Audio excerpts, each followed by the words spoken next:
Y'all know why I'm laughing. I'm laughing, but I'm also crying. An absolute shit show at Old Trafford. Sponsored, proudly sponsored by Mr. Eric Ten Hag football. Clueless football. Now somebody would sit somewhere and say you shouldn't blame the coach. It's the fault of the players. The players could do better. The system, the board. You could give a host of excuses for Mr. Ten Hag. But the truth is, you can decide to cover the truth as long as you want. But the truth will remain the truth. Do you understand? For what I have seen today, I am absolutely disgusted by the absolute shit show, the grotesque football that we have witnessed today at Old Trafford. My goodness. This should not happen. Or let's say, as Peter Drury would put it, this was not meant to happen. This was not possible. This is happening. 3-0. Manchester United lost against ninth. Is it ninth? Tottenham have played ninth or 10th? One of them. Tottenham have struggled this season. But for some reason, it was an easy day at Old Trafford. What I think is, the longer you prolong or you postpone the dismissal of Erik Ten Hag, the more you accrue misery on the good fans of Manchester United. You saw the game. It was men versus boys right from the onset.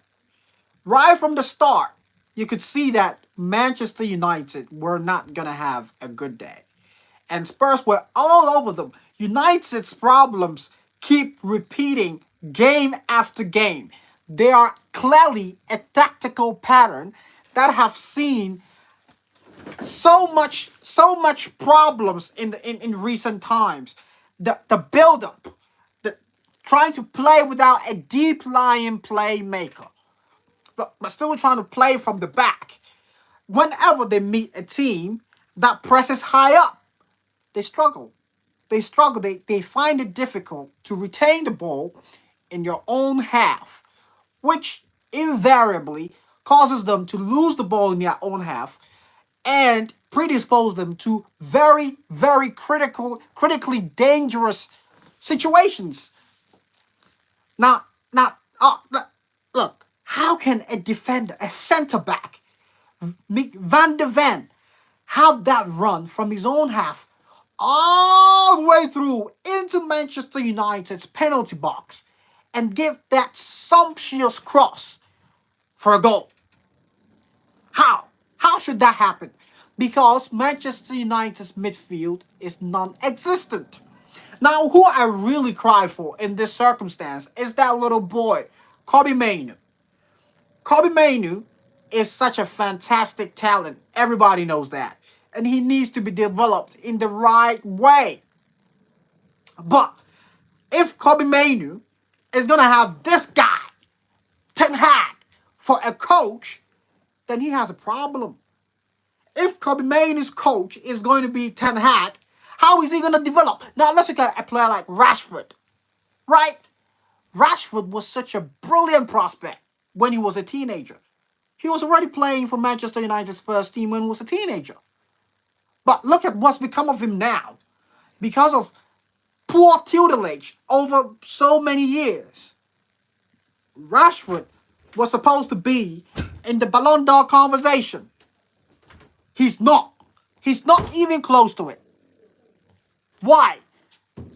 Because he didn't get the quality he needs in order to function at the Ballon d'Or level. That's exactly what's going on. You see, in football is a science. You understand what I'm saying?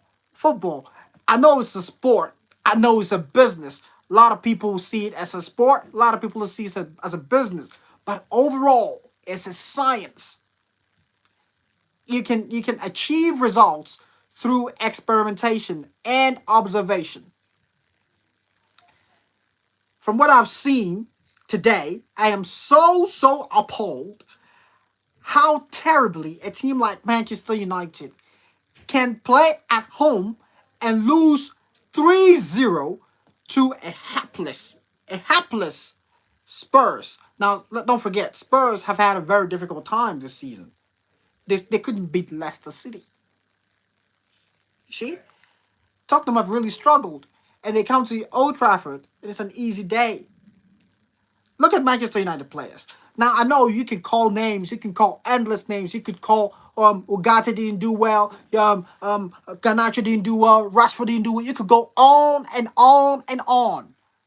But that is not the way to go. Football is a science. It operates systemically. It operates on a system. The system the coach has devised for the players is simply inefficient. We've been saying this over and over and over, but there are a lot of people who still believe that it still predicates on the quality of the players. Now, against Liverpool, when it was 3-0, they said it was Casemiro's fault. But today, we have seen that Casemiro didn't play a very large part of the game. He just came in, I think, when after the first half or so. But the problems were still persistent and ubiquitous. Make no mistake about it.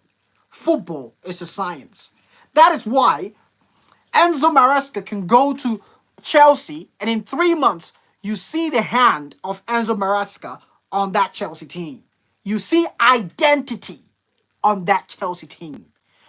Now, there's a certain coach in Old Trafford who has been there 3 years. Okay, he's starting his third year now, and you still can't see a pattern of play. You can't identify a set pattern of play of this team. And if you see all this and you still go around it and blame the players, well, you could choose to do that, or you could choose to face the fact and say that this man is not savvy enough to handle this level of responsibility.